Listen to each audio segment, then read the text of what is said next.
अगर जंगल में शेर ये पूछने लगे कि मैं राजा कैसे बनूंगा, तो वो सियार है, लोमड़ी है, कुत्ता है। जंगल में राजा कभी नहीं पूछता कि सिंह कभी नहीं पूछता कि राजा कैसे बना जाए, हाथ डालेगा। हमारे स्कूलों ने हमको बस एक चीज नहीं सिखाया। दुनिया में जो सबसे बड़ी चीज है वो समझ है।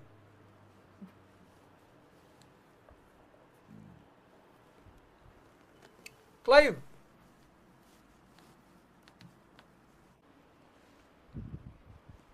बेटा हिजड़े राजा नहीं बनते, और हस्तमैथुन जनरेशन कट्टा नहीं पकड़ सकती। किसी लड़की ने मुझसे आज तक नहीं कहा, इसीलिए आजकल इस देश में लड़कियां राज कर रही हैं। लड़कों को ये भिखमंगे लड़के, ऐसे मीर जफरवा कहता था क्लाइव से, साहब राजा बना दो।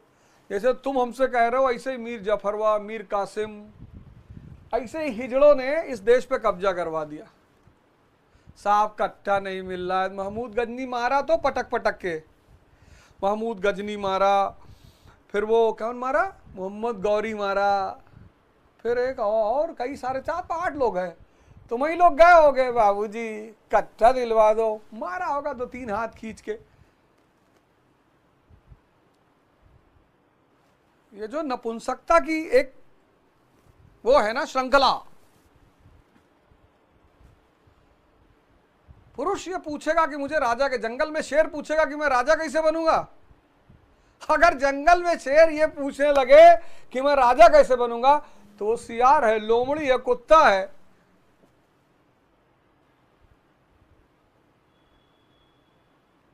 सिर्फ जंगल में कुत्ते पूछते हैं सियार लोमड़ी कि राजा कैसे बना जाए।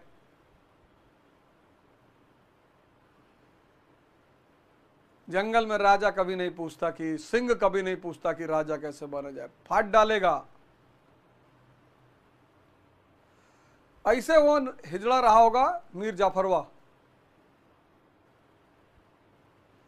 ऐसे वो हिजड़ा रहा होगा मीर जाफरवा, ऐसे कहा होगा अंग्रेज से, बाबूजी है कट्टा पकड़ लेते कायदे से हाथ में तो गर्लफ्रेंड भागती है। तो बेटा हिजड़ों वाली बात मत करो। ये देश है वीर जवानों का, अलबेलों का, मस्तानों का। इस देश का यारों क्या कहना, ये देश है दुनिया का गहना, ये हिजड़ों का देश नहीं है, समझे। तो जितने हिजड़े हैं वो जो है लाल बत्ती पे दिल्ली में आ जाएं, वहां अलग से राजा बनाया जाता है।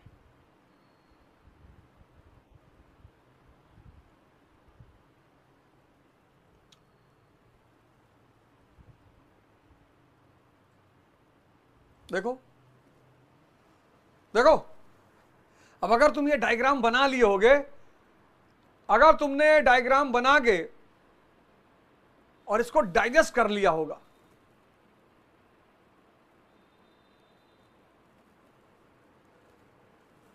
इस डायग्राम को अगर तुमने बना के डाइजेस्ट कर लिया होगा दोस्त, कम से कम 50 प्री के क्वेश्चन तुम्हारे दिमाग में घूम रहे होंगे।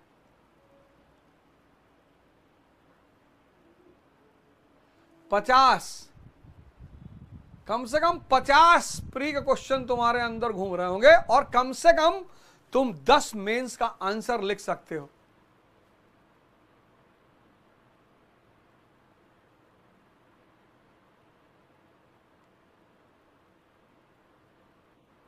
है? नहीं लिख सकते।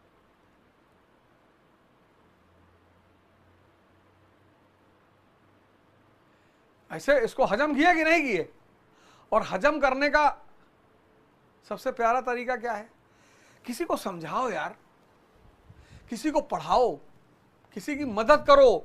एक सूत्र लिखकर अपने मेज पर रख लो, कुछ सूत्र हैं उसको लिख लो। न चौरहार्यम न भ्रात भाज्यम न राज्यहार्यम न च भारकार।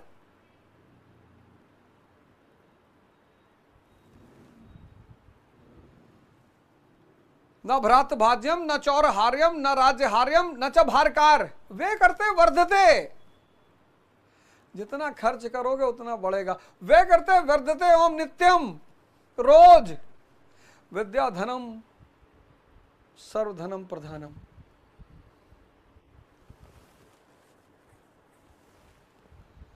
विद्या धनम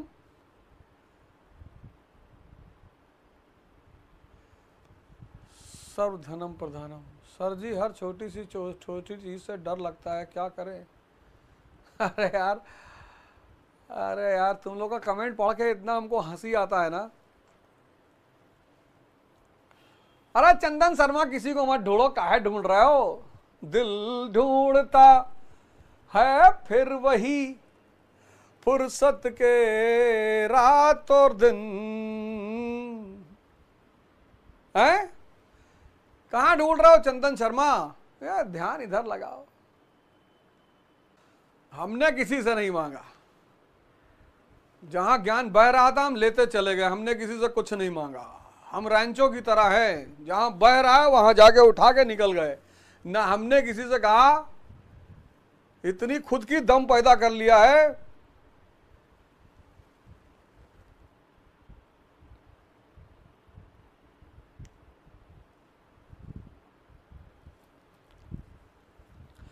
आज बहुत दिन बाद तुम लोगों से मुलाकात हुई तो जो है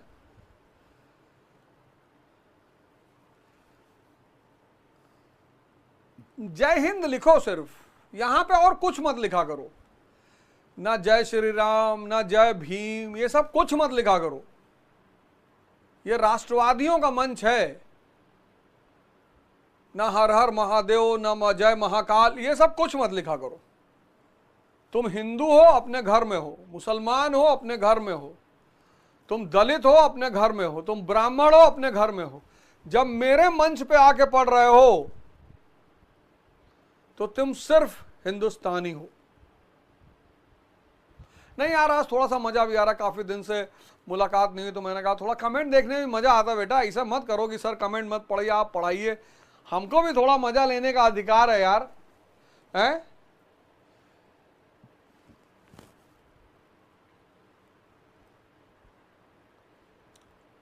कि सिर्फ तुम ही लोग मजा लोगे? ये सिर्फ राष्ट्रवादियों का मंच है बस। आप हिंदू हैं, आप मुसलमान हैं, आप छोड़ दीजिए इस मंच को। आप दलित हैं, आप ब्राह्मण हैं, आप इस मंच को छोड़ दीजिए, आप जाइए।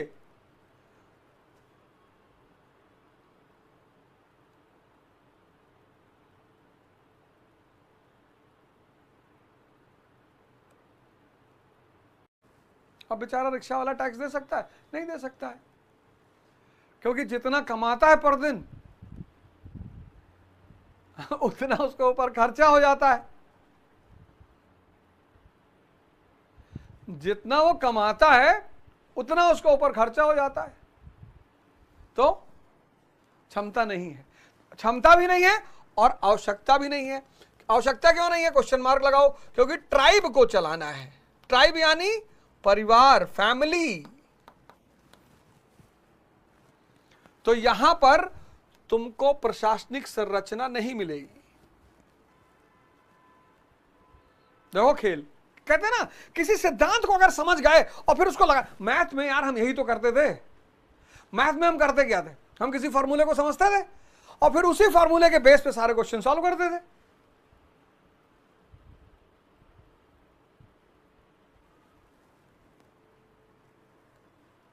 तो प्रशासन का ये फॉर्मूला है, क्षमता और ऋग्वैदिक काल, ना क्षमता ना आवश्यकता। क्षमता क्यों नहीं? क्षमता क्यों नहीं? सब्सिस्टेंस इकोनॉमी, भरण पोषण अर्थव्यवस्था। रिक्शा वाले की अर्थव्यवस्था, वो टैक्स दे ही नहीं सकता, और जहां टैक्स नहीं वहां राज्य नहीं, जहां राज्य नहीं वहां प्रशासन नहीं। तो यहां पे कौन चला रहा है? ट्राइबल समितियां एंशिएंट इंडिया में पढ़ाएंगे। उत्तर वैदिक काल, लेटर वैदिक पीरियड, क्षमता पैदा हो गई, potential is born, question mark लगाओ। आवश्यकता पैदा हो गई, रिक्वायरमेंट इज ऑल्सो बॉर्न, लगाओ खटाक से क्वेश्चन मार्क। पता है हमारे स्कूलों ने हमको बस एक चीज नहीं सिखाया,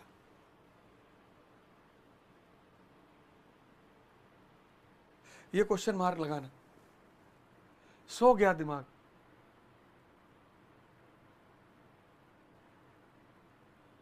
दिमाग सो गया।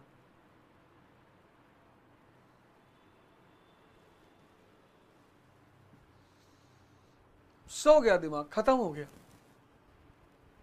हमारा स्कूल सिर्फ एक चीज पे ध्यान देते रहे, परसेंटेज परसेंटेज परसेंटेज परसेंटेज। तो मुन्ना भाई एमबीबीएस अगर तुम देखो तो उसमें एक बदमाश की व्यक्तित्व तो देखो, और एक डॉक्टर, डॉक्टर रुस्तम बन गया डॉक्टर, टॉपर, लेकिन मरे हुए।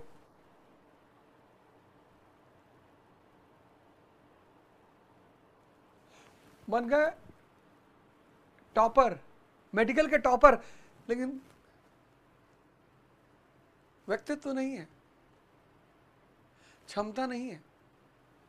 बस वही हाल आज इस देश में हुआ। जो अच्छे लोग हैं, पढ़े लिखे लोग हैं, बढ़िया लोग हैं, वो परसेंटेज के चक्कर में नौकर बन गए। नौकरी परसेंटेज, नौकरी परसेंटेज विवाह, नौकरी परसेंटेज विवाह। बेटा ये चीज मुझसे सीख लो तुम।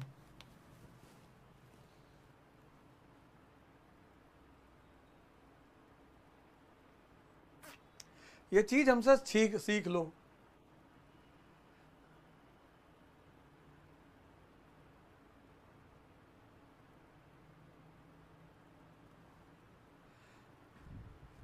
बेटा जंगल में शेर नहीं पूछता राजा कैसे बने, सिर्फ हिजड़े पूछते हैं, कुत्ते, कुकुर, सियार, बिलार। ऐसे हमारे समाज में भी सिर्फ हिजड़े पूछते हैं राजा कैसे बने बेटा।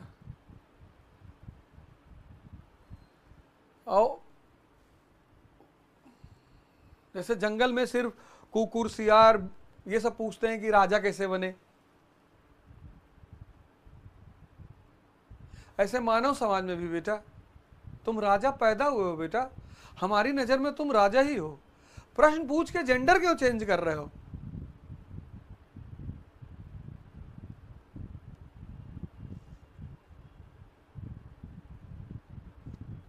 है? मजा आ रहा है।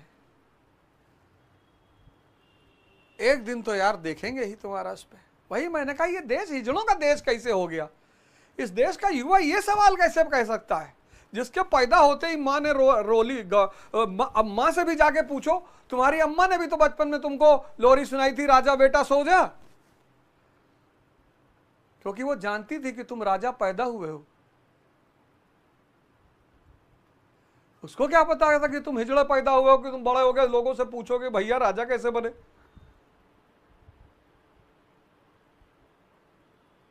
इस देश की लगभग हर मां ने, मुझे बड़ा आश्चर्य हो रहा है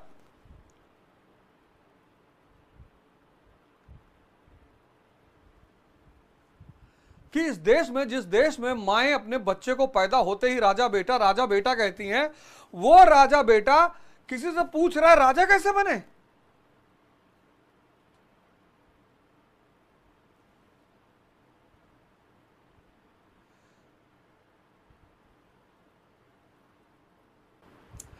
अब जब आपकी उपलब्धि शुरू होगी जीवन में, तो उपलब्धि के साथ साथ शत्रु भी पैदा होने लगेंगे। इस दुनिया में बहुत जिनकी उपलब्धियां होनी शुरू होती हैं, वो बेचारे बड़े परेशान हो जाते हैं। जैसे ही अचीवमेंट शुरू होगी, वैसे ही एक चीज पैदा होनी शुरू हो जाएगी, एनिमीज।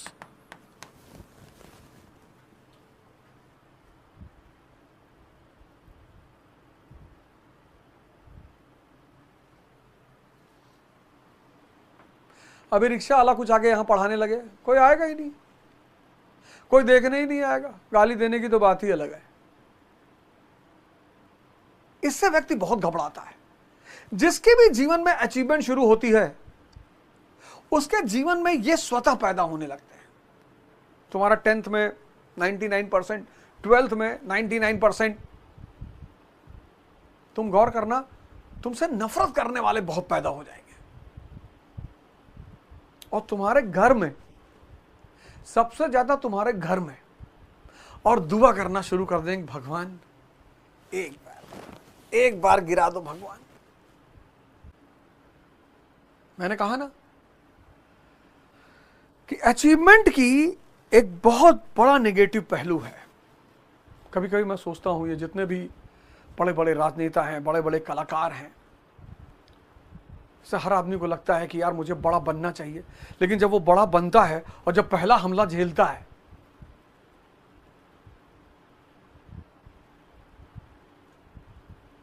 ऐसा नहीं कि लोग आपके दुश्मन है ना, आपकी उपलब्धि ने इनको दुश्मन बना रखा है।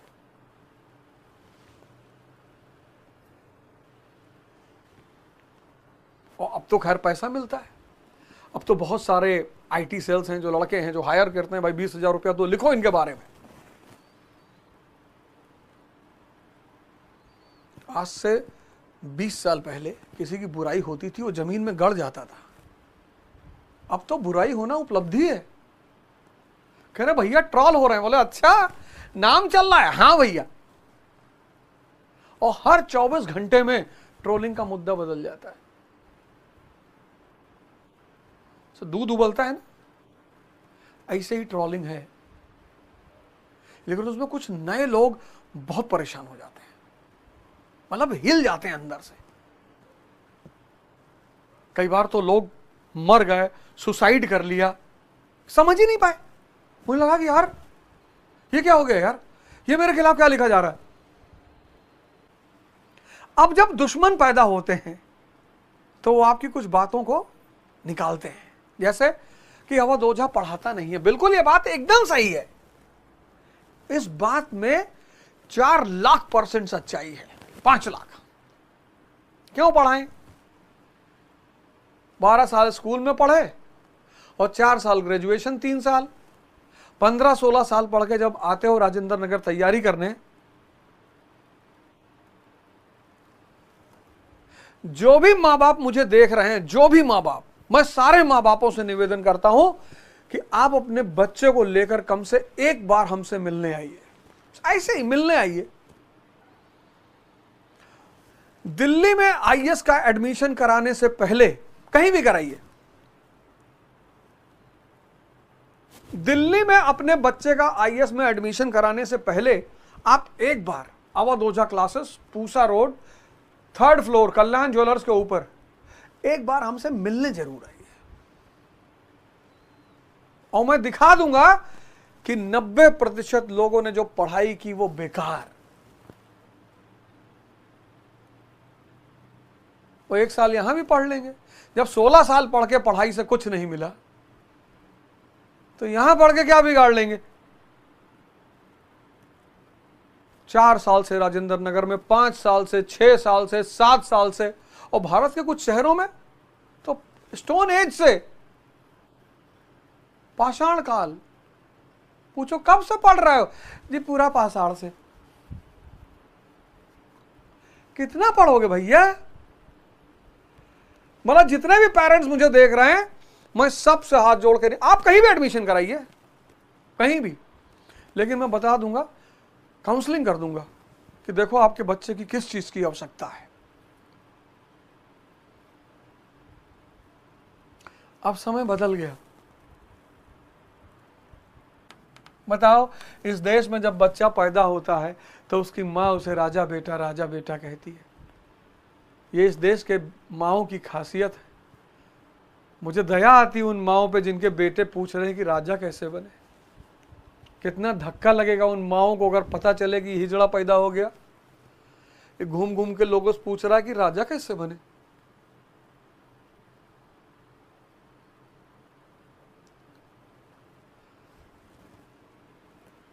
बताओ कितना धक्का लगेगा उसको।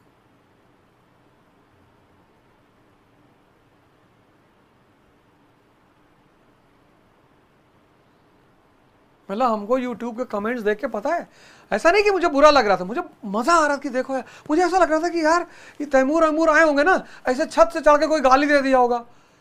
अब तो ये लोग तो बदमाश, अरे बोले मारो दौड़ा के पूरी दिल्ली काट डालो। अब मुझे ऐसा विजुअलाइज होता है, कोई ऊपर से पत्थर मार दिया होगा, कोई गाली दे दिया होगा, कोई गुटखा खाक थूक दिया होगा। नहीं तो क्यों मारते यार।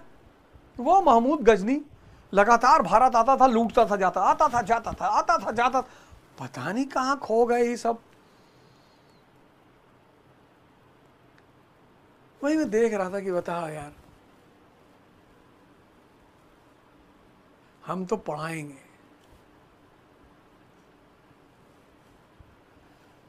हम तो फ्री ही पढ़ और पढ़ाना सिखा रहे हैं। अगर तुम्हें पढ़ना है, पूरी एनसीईआरटी अगर पढ़नी है तो भगत सिंह एसोसिएशन ज्वाइन कर लो और पूरी NCERT, history, polity, economy, science, पूरी एनसीईआरटी।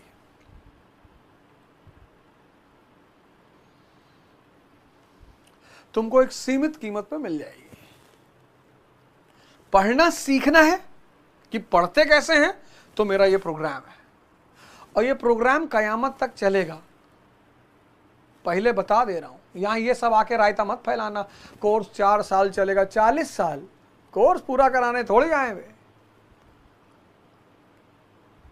जिसके आप माँ बापों से मैं कह रहा हूं, जो बैठे हुए हैं स्क्रीन पर, अगर वो देख रहे हैं, मैं कह रहा हूं अपने लड़कों को लेकर, इनको कुछ नहीं आता है। ये जो आप इसको कह रहे हैं ना, रिजर्वेशन बहुत बढ़ गया है, अब की बार जीएस का पेपर अच्छा नहीं है, आप इनको लेकर आओ, इसमें से 80% को कुछ नहीं आता है। आप ट्राई कर लो एक बार, आप इनको लेकर आओ मेरे पास। कहते हो यार जब अवध ओझा को कुछ आता ही नहीं, जब वो पढ़ा ही नहीं पाता, तो उसके पास चलने में कौन सी बुराई है। आप इनको लेकर आओ। जितने बच्चे दिल्ली की कोचिंगों में पढ़ चुके हैं और 2-2, 3-3 साल से नहीं क्वालिफाई कर पा रहे हैं और आपको कहानियां सुना रहे हैं, उनको आप लेके मेरे पास आइए और देखना ये नहीं आएंगे।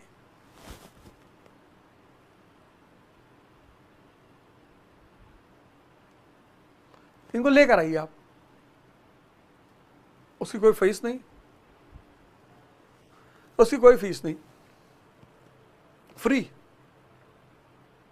बस आप हमारे ऑफिस फोन कर लीजिएगा कि साहब हम फला फला दिन आ रहे हैं, हमें आपसे मिलना, अपने बच्चों को लेकर आ रहे हैं, आप आइए।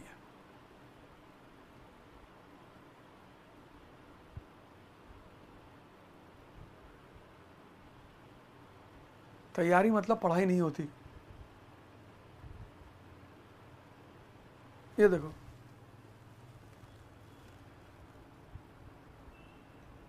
लेकिन कहते हैं ना, अगर ताकतवर लोगों के दोस्त होते हैं, दुश्मन होते हैं, तो दोस्त भी होते हैं। दोस्त कौन होगा? जिसको वो ताकतवर लॉबी फायदा दे रही होगी। इतने लोग तैयारी कर रहे हैं, उन्हें कोई टेंशन लेने की जरूरत। बस आप ईमानदारी से 2-3 काम कर लो, ये सीख लो कि कैसे चीजों को एनालाइज किया जाता है। आप इन सब चीज़ों की चिंता मत करना कि ये जो मुझे बोल रहे हैं तो मैं नहीं पढ़ाऊंगा, मैं भाग जाऊंगा, मैं ये कर दूंगा, इनको बहुत मार मारूंगा मैं, इनकी औकात नहीं कि मेरे सामने आके खड़े हो जाएं, तो इनकी आप चिंता ना करो बिल्कुल। एक ही बार एक कुत्ते ने ये पैर पकड़ लिया था, उससे नचाया, आज तक कुत्ते की फितरत ही है। छत पे खड़ा होगा तो भौंकेगा, बाउंड्री के अंदर है तो भौंकेगा। कुत्ते को अगर तुम देखो बाउंड्री के अंदर ऐसा भौंकेगा, लगा तरीके माँ का, और लगे बस माँ बहन की गाली शुरू करने जा रहा है। छत पे खड़ा होगा, भौंकेगा। और सड़क पे अगर बैठा है, देखो कैसे हाथ पैर समेट के ऐसे बैठा रहेगा। और अगर सड़क पे चलते हुए तुम थोड़ा बैकफुट हुए उसकी तरफ देख के, तुरंत वो एक्टिव हो जाए, समझ गया कि डर गया।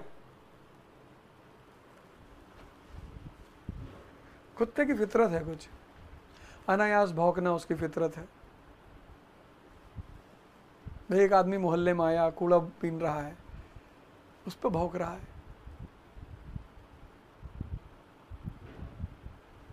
कमजोर पा जाएगा, लपक के पैर पकड़ लेगा। बच्चा पा जाएगा, काट लेगा।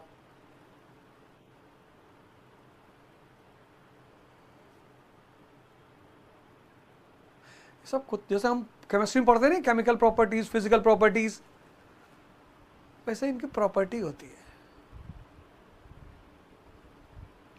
ब्रीड अलग अलग होती है, पर होती है। तो आप जितने लोग आए हो पढ़ने के लिए, आप एकदम पढ़ो। और फ्रस्ट्रेशन जब आता है, डिप्रेशन जो आता है, इतने उल्टे सीधे काम होते हैं, इतने नहीं आप कर रहे हो सभी, हम खुद उस रास्ते से गुजरे। फ्रेंड्स, गुरुदेव भगवान की चरणों में सादर प्रणाम, सादर वंदन। दिसंबर के बाद सोच रहा हूं कि दिसंबर जनवरी 2 महीना ठंड ज़्यादा पड़ेगी, ठंड में व्यवस्था करना थोड़ी सी मुश्किल हो जाती है, तो दिसंबर जनवरी के बाद सोच रहा हूं कि सक्तेशगढ़ में गुरु भगवान का आशीर्वाद सबको दिलवाया जाए। और उसके लिए आपको भगत सिंह एसोसिएशन में रजिस्ट्रेशन करना पड़ेगा। फॉर्म मैं बहुत जल्दी डाल दूंगा। अवध ओझा ऐप पे आपको जाना पड़ेगा, अवध ओझा ऐप पे आपको जाना पड़ेगा और उसी ऐप पे आपको भगत सिंह का फॉर्म मिलेगा, भगत सिंह एसोसिएशन का फॉर्म मिलेगा। तो भगत सिंह एसोसिएशन में आपको रजिस्टर्ड होना पड़ेगा। अवध ओझा ऐप पे आपको जाना पड़ेगा और इस ऐप पे आपको मिलेगा अवध ओझा ऐप, इसी पे आपको भगत सिंह एसोसिएशन का फॉर्म मिलेगा, वहां आपको रजिस्ट्रेशन करना पड़ेगा और फिर जो है आपकी यात्रा कराई जाएगी गुरु भगवान के, उसमें आप सबकी यात्रा कराई जाएगी, आपका दर्शन कराया जाएगा। जीवन को बदलना है, वरना ये इंद्रियां जो है, ये मन और इंद्री, ये धृतराष्ट्र क्या, मतलब मैं सोचता हूं भारतीय संस्कृति के बारे में कि अगर हर व्यक्ति को ये सब चीजें पता चल जाए, समझ में आ जाए, कोई दिक्कत ही नहीं। धृतराष्ट्र यानी मन और गंधारी यानी इंद्रियां, सेंसेस। अब अगर ये दोनों अंधे रह जाएं तो इनका जो फल होगा वो दुर्योधन होगा। कितना प्यारा कॉन्सेप्ट है ये, मतलब इसका कोई तोड़ ही नहीं है।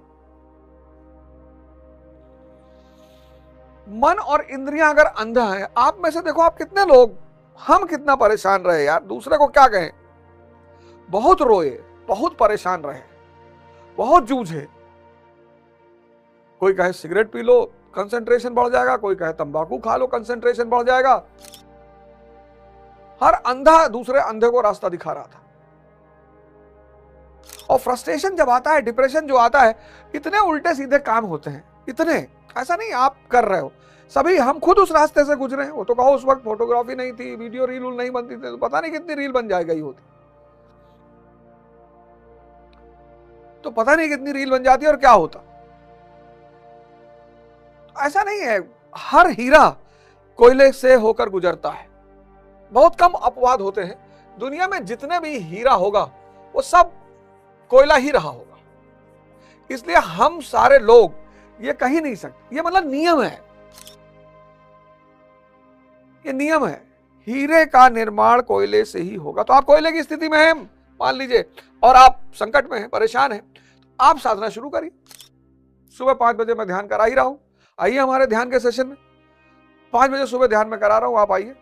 बढ़िया आपको डॉक्टर अंबेडकर की जीवनी सुनाऊंगा, किसी ना किसी की जीवनी सुनाऊंगा। अभी तो रश्मि रथी का पाठ कर रहा हूं, थोड़ा सा सूत्र बता दूं, गुण का विकास करना है। रश्मि रथी की शुरुआत यही से होती है कि गुण का विकास करना है। तो अब अर्जुन और कृष्ण का संवाद कर्म पर चल रहा है, और ध्यान मैंने कहा कि कर्म और परिणाम दोनों एक ही है, साक्षित्व, वर्तमान। जैसे वर्तमान ही आनंद है, यही ध्यान है। जो वर्तमान है, जो वर्तमान में, इसीलिए इसको प्रेजेंट कहा गया। प्रेजेंट मतलब तोहफा, जो वर्तमान है वही आनंद है, जो चाचा है वही भतीजा है, दोनों एक है। नृत्य और नर्तक एक है, नृत्य और नर्तक एक है, इनको अलग नहीं कर पाओगे। यही तो है नटराज की अवधारणा कि जो भी आनंद की स्थिति में आएगा वो नाचेगा। मीरा जी नाचती थी। आनंद को प्रकट करने का कोई और रास्ता है ही नहीं, क्योंकि पागल हंसते हैं। लोग कहते हैं भाई आदमी खुश में हंसता है, पागल भी हंसते हैं। आनंद को प्रकट करने का सिर्फ एकमात्र रास्ता है और वो है नृत्य। लड़का पैदा हुआ नाच रहे हैं, शादी हुई नाच रहे हैं, गौना गया नाच रहे हैं। आनंद प्रकट करने का एकमात्र रास्ता है नृत्य। साधना शुरू करो, विवेक को जन्म दो, और विवेक एक ऐसी रोशनी है जो तुम्हें रास्ता दे। तो कृष्ण अर्जुन का संवाद चल रहा है और कृष्ण कह रहे हैं कि ये बहुत सारी जो कर्म लोगों ने सीख लिए, बहुत सारे कर्म,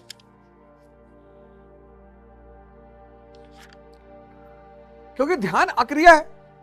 दो चीजें अक्रिया है दुनिया में, इसलिए दोनों को लेकर बड़ा बवाल है। एक ध्यान और एक प्रेम, ये दोनों अक्रिया आप किसी से कर ही नहीं सकते।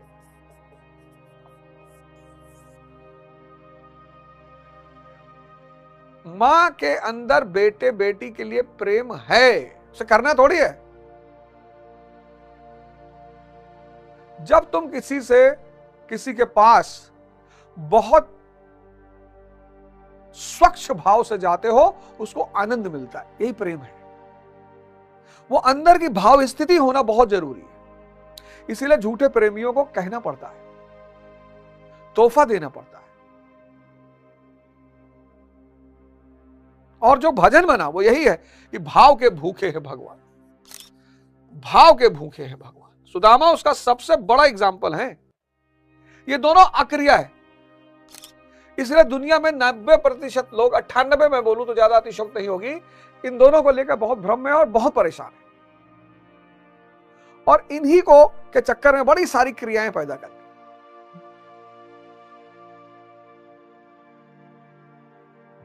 अब शरीर की आवश्यकता ने लिव इन को पैदा किया। लिव इन प्रेम का परिणाम थोड़ी है, लेकिन नाम लोग प्रेम का देते हैं। ध्यान के नाम पर हजारों क्रियाएं पैदा हो गई। क्रियाएं कुछ हद तक सहायता करती हैं। जैसे बच्चे को हम देते हैं ना चलने के लिए वॉकर, ऐसे क्रियाएं भी कुछ हद तक आपको खींचेंगी, क्योंकि मन शुरुआत में ही क्रिया नहीं समझ पाएगा, तो शुरुआत में थोड़ी सी क्रिया उससे करानी पड़ेगी। आगे भगवान कहते हैं 44वें श्लोक में, लेकिन और वो कहते हैं कि ये जितने भी लोग इन अनंत क्रियाओं की चर्चा करते हैं बड़े अलंकारिक शब्द में करते हैं, और चूंकि जब पब्लिक जो है वो सुख से परिचित है, 100% जनता सुख से परिचित है, सुख से। इसी सुख की वजह से उसका शोषण होता है। 100% जनता, 100%, 100% जनता सुख से परिचित है, और इसी सुख की वजह से, इस सुख की जो लालसा है, इस सुख की जो लालसा है, यही भ्रम पैदा करती है। और सुख भ्रम है, सुख भ्रम है ही नहीं। जितनी चीजें इंद्रिय विषय संयोग का परिणाम है वो सब भ्रम है। आप बुढ़े हो जाओगे, सब खत्म हो जाएगा, तब आपको पता चलेगा कि अरे यार ये तो सब इंद्रिय विषय संयोग था। आप इसीलिए हर बुजुर्ग आदमी समझदार हो जाता है। अपवाद तो सभी जगह है, और वो उस समझदारी को दूसरे को बताना चाहता है कि मत करो बेटा, एक समय आएगा जब ये सब बहुत दिक्कत देगी तुमको, लेकिन तब तक बहुत देर हो चुकी होती है। अब देखो जितने भी धार्मिक कृत्य हैं सब इसी को लेकर है, ये करोगे तो ये हो जाएगा। 21 सोमवार शंकर जी को जल चढ़ा दोगे तो अच्छा पति मिलेगा।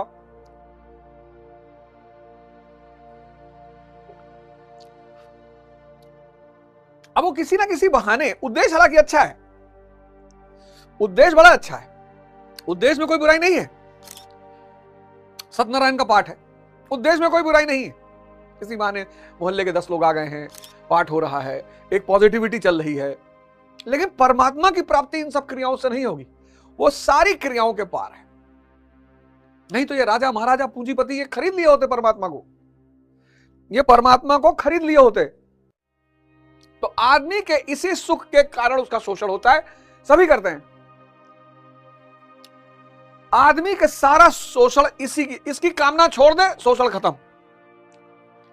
तब जिए किस लिए? आनंद के लिए। आनंद एक स्थिति है, यह एक स्थिति है, सत चित आनंद, इसके लिए जिए ना।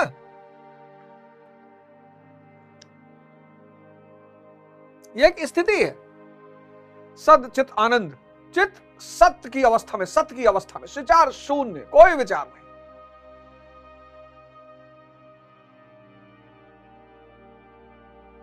तुम सोच रहे हो इसीलिए तो दुखी हो, नौकरी नहीं लगेगी, सोच है। शादी नहीं होगी, सोच है। धन नहीं आएगा, सोच है। स्वर्ग का कॉन्सेप्ट दे दिया गया, जन्नत, हेवन, नर्क, हेल। अरे कृष्ण का ये सब प्रतीक हैं, अगर आदमी समझ जाए तो प्रतीक है। 44वें श्लोक में वो कहते हैं, 44वें श्लोक में कहते हैं, भोगश प्रसक्तानाम तया फत चेतसाम व्यवसायत्मिक बुद्धि समदो न विधीयते। उनकी वाणी की छाप जिन जिन के चित्त पर पड़ जाती है अर्जुन, उनकी भी बुद्धि नष्ट हो जाती है। मैंने कहा ना कि सारे लोग सुख के चक्कर में हैं। सुख ये अस्थाई है, अस्थाई। क्यों? क्यों अस्थाई है? क्योंकि ये इंद्रियों पे आधारित है, ये अस्थायी है, सुख अस्थायी है। इसीलिए बुद्ध ने पहले 3 आदमी को जब देखा, बुजुर्ग को देखा, वृद्ध, हम सबके घर में वृद्ध नहीं है, मेरे पिताजी हैं 90 साल के, हम सब ने बीमार लोग, बुद्ध ने बीमार आदमी को देखा, इस सब में इंद्रियां गायब हैं। और फिर मृत शरीर को देखा, शव को देखा। कितनी साइंटिफिक बात है। ऐसा नहीं सिर्फ सिद्धार्थ देख रहे हैं, हम लोग भी देख रहे हैं, पर हमारी आंखों पर पर्दा पड़ा हुआ है। फिर सिद्धार्थ ने एक आदमी देखा, सन्यासी, वो आनंद की स्थिति में, विचार शून्य हो गया है, और ये परमानेंट है, क्योंकि स्थिति परमानेंट है, ये किसी पर निर्भर नहीं है। आदमी सोचता है कि बिना पत्नी के कैसे सुख, बिना पति के कैसे, बिना पैसे के कैसे, आंतरिक दशा है। इसलिए जो लोग भी सुख की तलाश में हैं, वो सब परेशान हैं, सब, अपवाद है ही नहीं। जितने लोग सुख की तलाश में हैं, वो सब परेशान हैं, क्योंकि सुख बाहर की स्थिति है, अस्थायी है, इंद्रियों पर निर्भर है और भ्रम है। आनंद स्थिति है। तो प्रभु कहते हैं 44वें श्लोक में कि ये जो बहुत सारी क्रियाएं लोग करते हैं, इनकी वाणी अब चूंकि सब सुख की तलाश में है, तो जो भी सुख को बेचने की बात करेगा कि आओ दिलाएं, आओ सुख दिलाएं, लोग उन्हीं के पास जाएं। कबीर के पास क्यों जाएंगे आदमी? कबीर कह रहे हैं, कबीरा खड़ा बाजार में लिए लुगाठी हाथ, और जो घर जा रहे हैं अपना सो चले हमारे साथ। यहां लोग घर बनाने के लिए परेशान है, वहां आप कह रहे हो कि आओ हम तुम्हारा घर ही चला दें। कबीरा खड़ा बाजार में लिए लुगाठी हाथ, और जो घर जा रहे हैं अपना सो चले हमारे साथ। कौन जाएगा? उसका सारा जीवन उसके घर से बंधा हुआ है, माता पिता का प्रेम, पत्नी का प्रेम, बच्चों का प्रेम, उसको जला दो। जब से धरती बनी, जब से मानव इतिहास का शुरुआत हुई, कितनी कहानियां हुई होंगी इस धरती पर। कुछ तो हमने इतिहास में पढ़ ली, और कुछ प्रतिदिन हम सबके जीवन में गुजर रही हैं।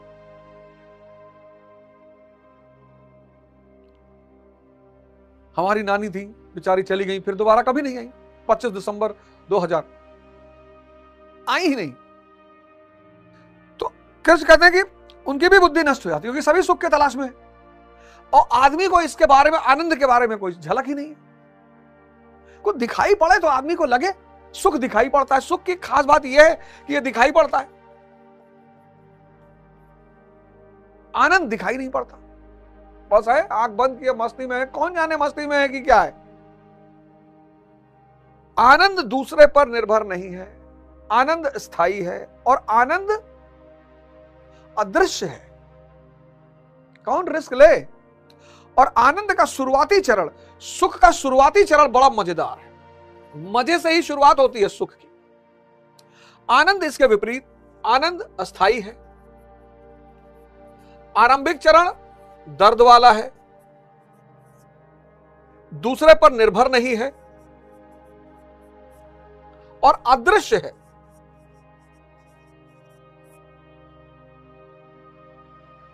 अब दोनों में अंतर देख लो, सुख और आनंद, सुख और आनंद। सुख और आनंद, आनंद अस्थाई है, शुरुआत दर्द से होती है,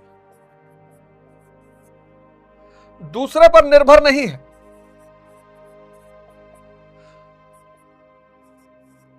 दूसरे पर निर्भर नहीं है, और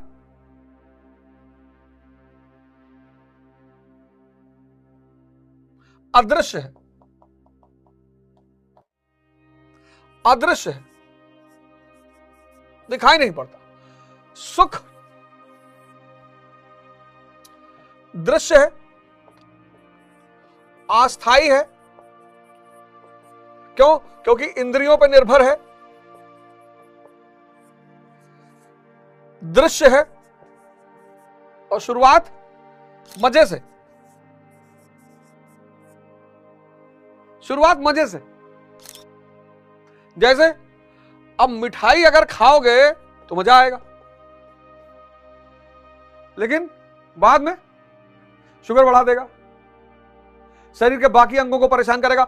लेकिन अगर नीम की पत्ती खाओगे तो शुरुआत में बहुत कड़वा लगेगा, फायदे बहुत हैं।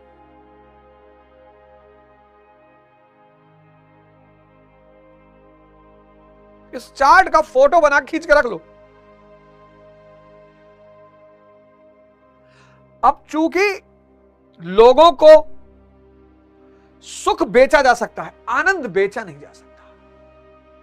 सुख बेचा जा सकता है, सब बेच रहे हैं, जो देखो वही। सुख बेचा जा सकता है, आनंद बेचा नहीं जा सकता। अगर आनंद बेचा जाता तब फिर परमात्मा को न्यायपूर्ण कहना बहुत मुश्किल हो जाता। अल्लाह रहीम है, बिल्कुल है। उसको आपके पास पैसा है कि नहीं, अगर आप साधना करते हैं तो आप आनंद की स्थिति में आ जाएंगे। फकीर यही तो है। ये जो इस तरफ तुमको फकीर दिखाई पड़ते हैं, अब इस तरफ वाला जब आदमी देखता है धनपति तो सोचता है यार ये गरीब है, ये गरीब है, अंधे, जाहिल, ये गरीब है। हां, अगर इसने स्थिति नहीं प्राप्त की है तो यह संघर्षरत है, वो अलग बात है। अब अड़गड़ानंद महाराज इधर हैं, महाराज अड़गड़ानंद वो इधर है और चौकसी इधर है। चौकसी चौमसी जो है भाई, मैंने सुना कोई बहुत बड़े पूंजीपति हैं, महाराज जी के आश्रम से जुड़े हुए हैं, वो इधर है। BMW मर्सिडीज भेज देते हैं। अब दुनिया की नजर में इनके पास सब कुछ है। एक से एक धनपति महाराज जी के, चौकसी मुंबई के कोई धनपति हैं जुड़े हुए हैं, जुड़े हुए। लेकिन सजदा करते हैं, सर झुकाते हैं महाराज के सामने। क्यों? क्योंकि ज्ञान ध्यान से बड़ा है, ज्ञान धन से बड़ा है।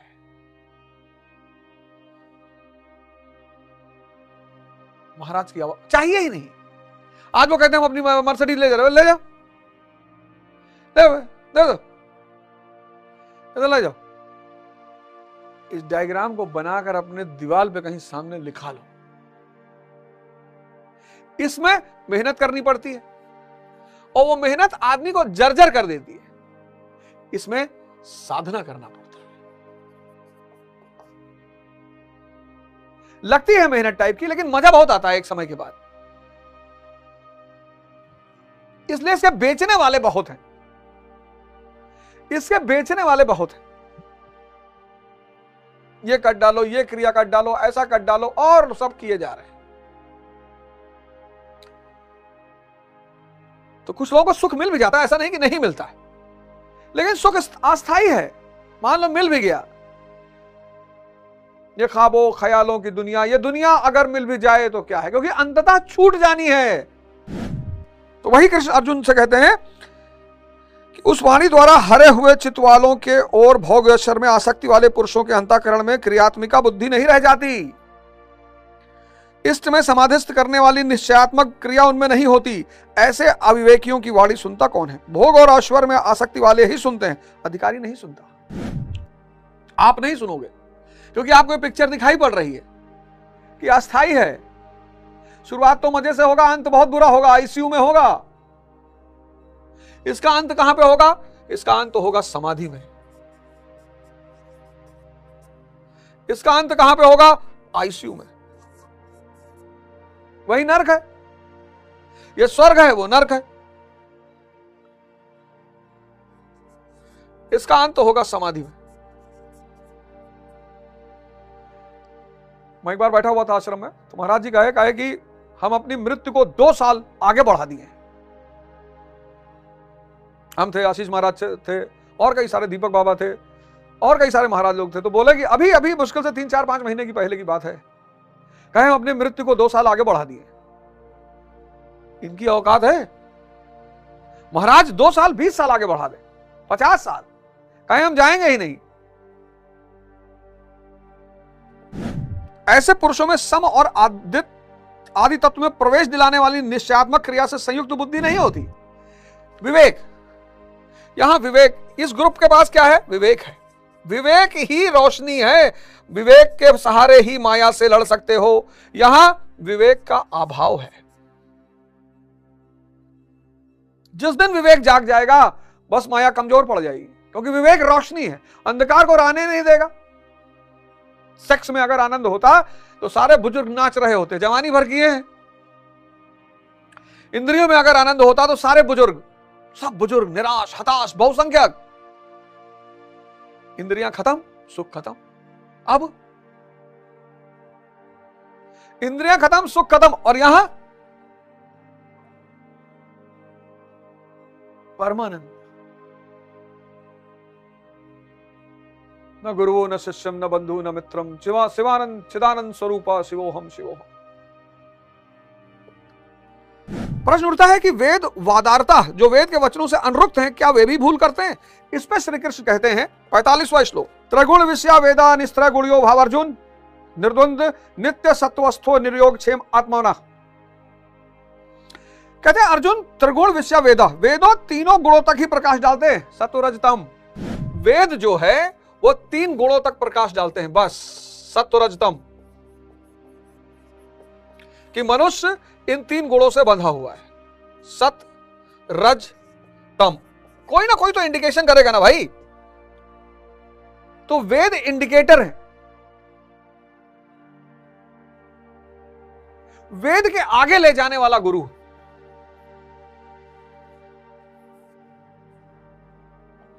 इन तीनों से त्रिगुणातीत। अब अर्जुन जो है वो क्या है? क्षत्रिय है, लड़ सकता है, तीनों गुणों को काट दिया है उसने। क्षत्रिय वही जो तीनों गुणों को काट दे। बहुत सारे लोग क्षत्रिय बने टहल रहे हैं, जैसे बहुत सारे लोग ब्राह्मण बने टहल रहे हैं। ये देश फर्जी मुसलमान, फर्जी क्षत्रिय, फर्जी ब्राह्मण से परेशान है।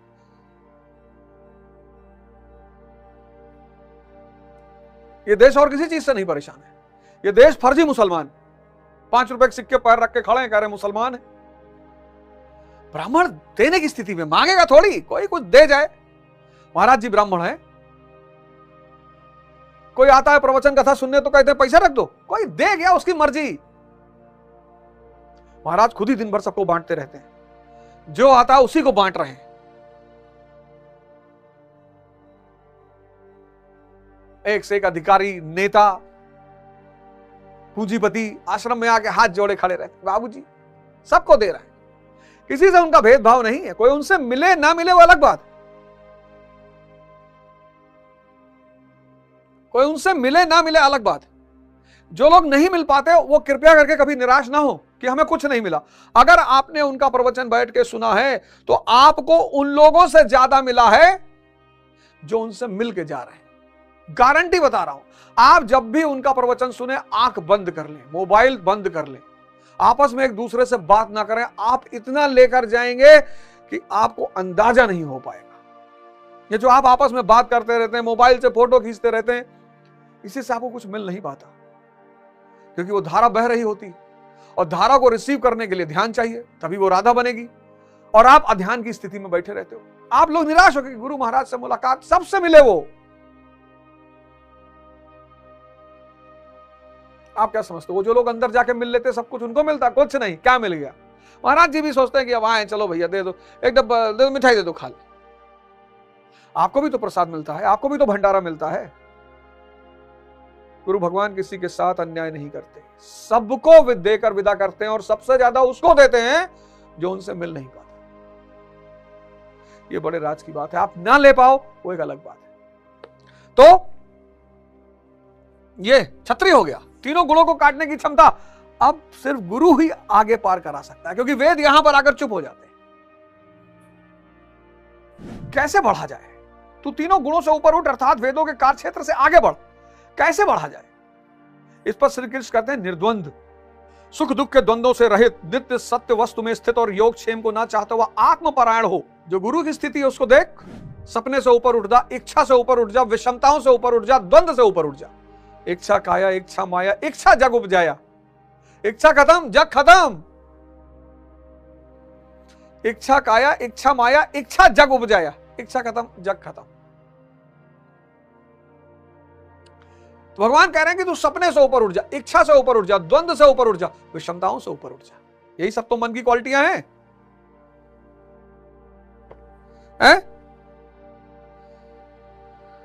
और जो इन सो मन से ऊपर उठेगा, पर्दा उठ गया। मन पर्दा है। मन क्या है? पर्दा। मन यानी पर्दा। पर्दे को रहने दो, पर्दा ना उठाओ। पर्दा जो उठ गया तो राज खुल जाएगा। अल्लाह मेरी तौबा, मौला मेरी तौबा।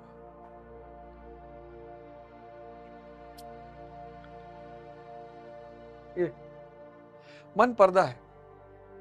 एक बार ये उठा ब्रह्म,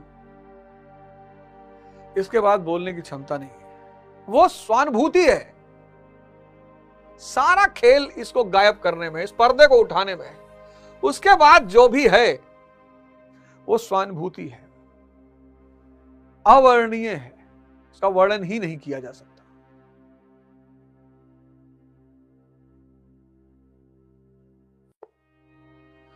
इसीलिए इस देश ने गुरु को भगवान से ऊपर का दर्जा दिया कि किताबें एक लेवल तक पहुंचाएंगी।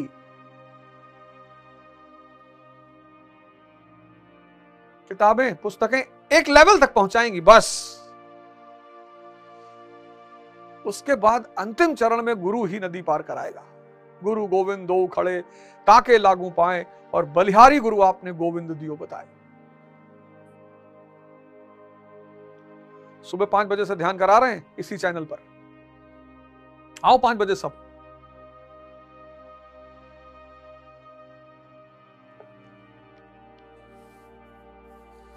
फिर 46वें श्लोक में भगवान कहते हैं,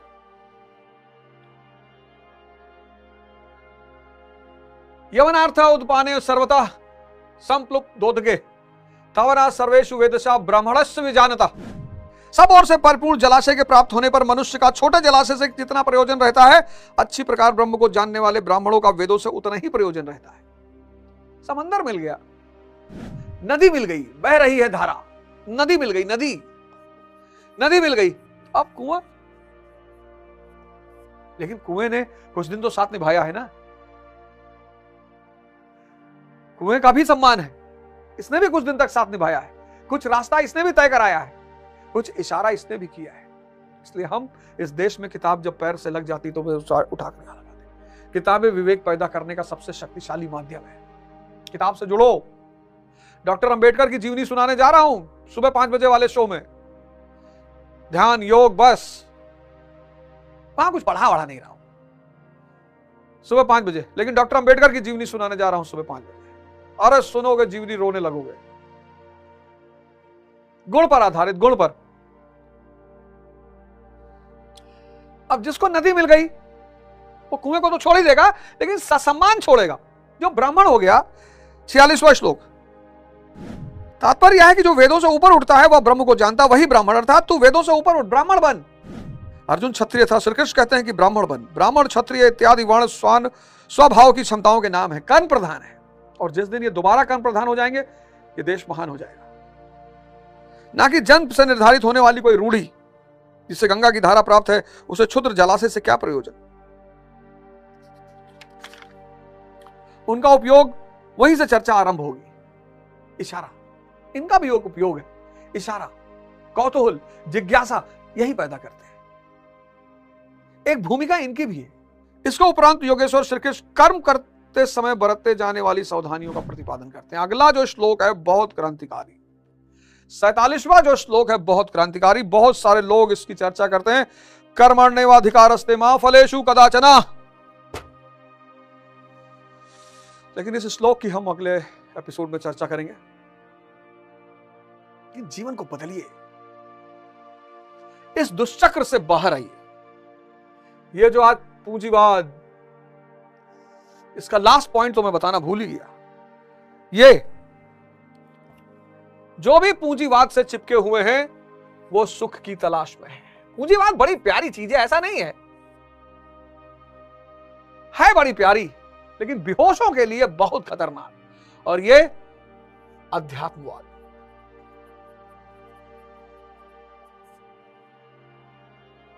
ये विष्णु, ये लक्ष्मी, ये ब्रह्म, ये माया। और विष्णु जी के बिना लक्ष्मी जी तबाही मचा देगी, और ब्रह्म के बिना माया तबाही मचा देगी। आज का जो मनुष्य है ज्यादातर इसी पे केंद्रित है, बस इसीलिए परेशान है। जाग जाओ, साधना करो, और महाराज जी की तरह साधक होकर मर्सिडीज में बैठो, जीवन में आनंद ही आनंद रहेगा। जय हिंद, जय भारत।